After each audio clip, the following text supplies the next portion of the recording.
ফেসবুকে এখন সান্ডার ট্রেন্ড চলছে। কফিলের ছেলে এবং সান্ডা শব্দ দুটি ভেসে বেড়াচ্ছে ফেসবুকের হোম পেজ এবং রিলসে।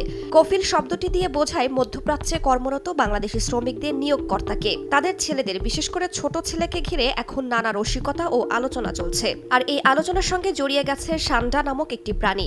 এই সান্ডার বিরিয়ানি নাকি কফিলের ছোট ছেলের খুব পছন্দ। এই ট্রেন্ড এসেছে কিছু প্রবাসী বাংলাদেশি ব্লগারের ভিডিও থেকে, যারা মূলত সৌদি আরবের মরুভূমিতে কাজ করেন। অবসর সময়ে তারা ভিডিও বানিয়ে শেয়ার করেন ফেসবুকে। সান্ডা আসলে কি? ব্রিটানিকার তথ্য অনুযায়ী সান্ডা আসলে স্পাইনি টেইলড লিজার্ড বা কাঁটাযুক্ত লেজওয়ালা টিকটিকি। এর বৈজ্ঞানিক নাম ইউরোমাস্টিক্স। এটি অ্যাগামিডি গোত্রের অন্তর্গত। এর 1 ডজনের বেশি প্রজাতি রয়েছে। এভাবে সান্ডা কোনো নির্দিষ্ট প্রাণীর নাম নয়। মরু অঞ্চলে বাস করা এই গোত্রের বেশ কয়েকটি প্রজাতিকে বোঝাতে ব্যবহৃত হয়। আরবি ভাষায় একে বলা হয় দব।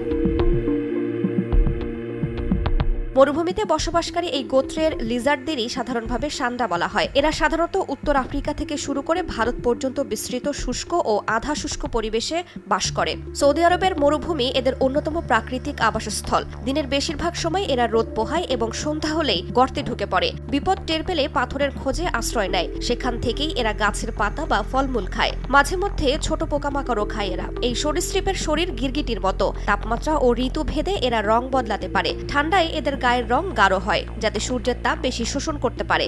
গরমে শরীরের রং হালকা হয়। এভাবে শরীরের তাপ নিয়ন্ত্রণ করে এরা বেঁচে থাকে। এদের মাথা চওড়া, শরীর মোটা, 4টি পা বিশিষ্ট।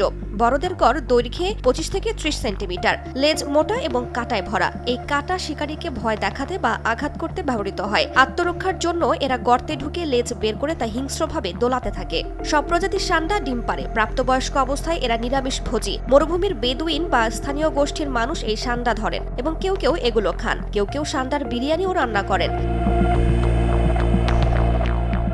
ইসলাম ধর্মানুসারে মহানবী হযরত মুহাম্মদ সাল্লাল্লাহু আলাইহি ওয়াসাল্লাম নিজে কখনো সান্ডা খাননি, তবে এটি খেতে অন্য কাউকে নিষেধ করেননি। এই কারণে অনেক ইসলামিক পণ্ডিত এটিকে মাকরুহ হিসেবে বিবেচনা করেন, তবে হানাফি মাযহাবে এটিকে হারাম হিসেবে গণ্য করা হয়। অন্যান্য মাযহাবগুলোতে এই বিষয়ে কিছুটা ভিন্নতা দেখা যায়।